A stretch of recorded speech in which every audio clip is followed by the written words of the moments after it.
Emma Watson is ignorant of how ignorant she is and has trashed women's rights. Those are just some of the stinging words JK Rowling has unleashed against the Harry Potter actress today in a no-holds-barred statement on X. Hi, I'm Alex Davies, entertainment editor at GB News, and this is GB News Originals. Today we're looking at the latest development in the ongoing feud between Harry Potter's creator and one of its leading stars. In a bombshell statement shared on social media, Rowling has pulled no punches with a blistering attack on Watson. The pair's relationship has been in tatters for years following the author's public support for biological women's rights and her decision to speak out against trans activism.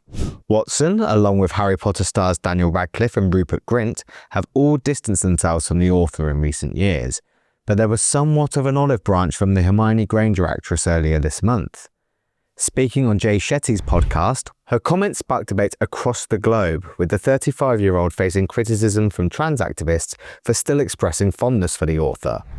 However, she's also faced backlash from critics for seemingly reaching out to Rowling following the years of abuse she's faced from those opposed to her views on gender issues.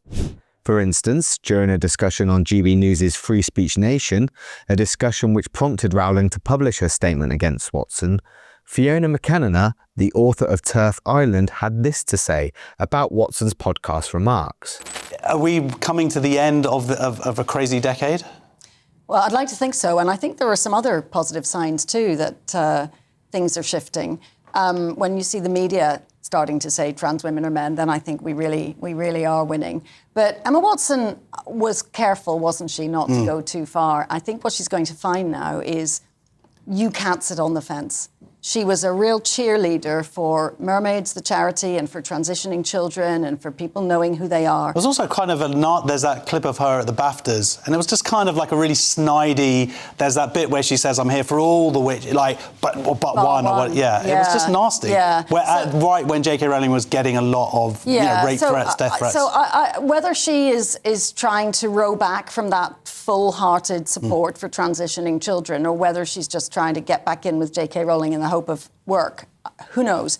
Richard Dawkins is an interesting case because, I'm sure when he wrote The God Delusion, he thought that was quite out there. It turns out that saying men can't become women is even more out there, and who would have thought that?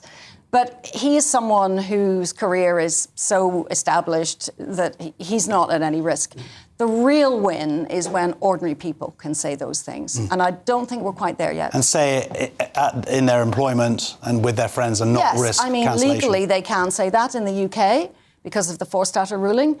But in practice, we hear from people all the time that it's difficult, it's scary, they worry, they might get into trouble. And people are self-censoring still because they fear they'll be in trouble, whether they will or not. So we're not quite there yet, but, every time that someone, whether it's Richard Dawkins or even Emma Watson, puts a toe in the water and says a little more clearly that men can't be women and sometimes we can't even pretend that, then that's a step in the right direction.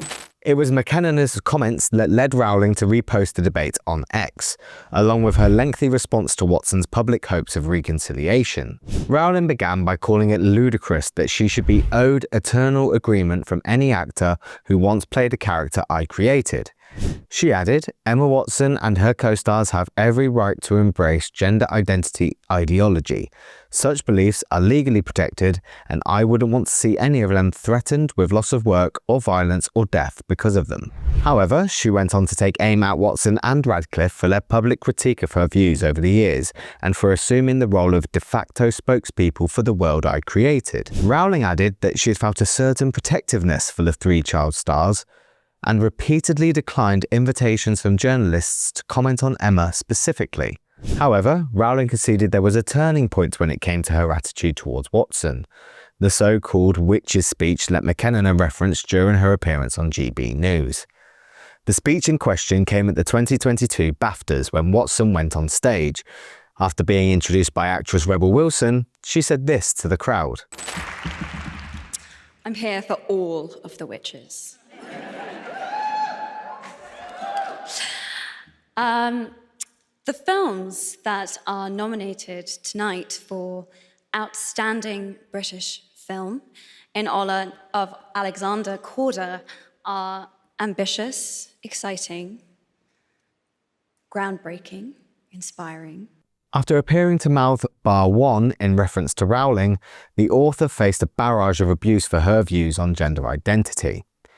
In her X statement today, Rowling revealed Watson ended up reaching out during such a horrid time for the author, but her efforts were deemed insincere. Rowling said, "Emma asked someone to pass on a handwritten note from her to me, which contained the single sentence, 'I'm so sorry for what you're going through.' She has my phone number." This was back when the death and torture threats against me were at their peak, at a time when my personal security measures had to be tightened considerably and I was constantly worried for my family's safety. Emma had just publicly poured more petrol onto the flames, yet thought a one-line expression of concern from her would reassure me of her fundamental sympathy and kindness. Towards the end of Rowling's statement, she took aim at the privileged lifestyle her creation had ultimately resulted in for the actress. Rowling said that Watson has never experienced adult life uncushioned by wealth and fame, and had such little experience of real life that she's ignorant of how ignorant she is. The author went on, "She'll never need a homeless shelter. She's never going to be placed on a mixed-sex public hospital ward. I'd be astounded if she's been in a high street changing room since childhood." She reeled off a series of other hypothetical situations centered on single-sex spaces before adding, "I wasn't a multimillionaire at 14. I lived in poverty while writing the books that made Emma famous.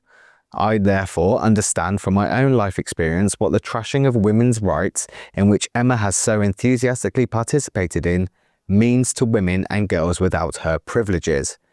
Rowling signed off her bombshell post by suggesting that it was ironic that she wouldn't have been so honest if it weren't for Watson deciding to declare that she loves and treasures me.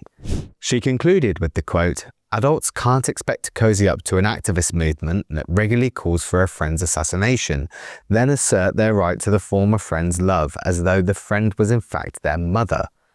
Emma is rightly free to disagree with me and indeed to discuss her feelings about me in public, but I have the same right and I finally decided to exercise it." But do you think Rowling's response to Watson's olive branch is fair, or did the Harry Potter author go too far? Let us know in the comments. At GB News, we believe in the power of free speech. We're not afraid to ask the tough questions, challenge the status quo, and give you a voice. While others silence dissent, we champion the truth. By becoming a GB News member, you're not just supporting free speech, you're defending it. Please consider supporting us today. Together, we'll hold the powerful to account and make sure that your voice is always heard. Simply go to gbnews.com/support and stand with us for what matters most.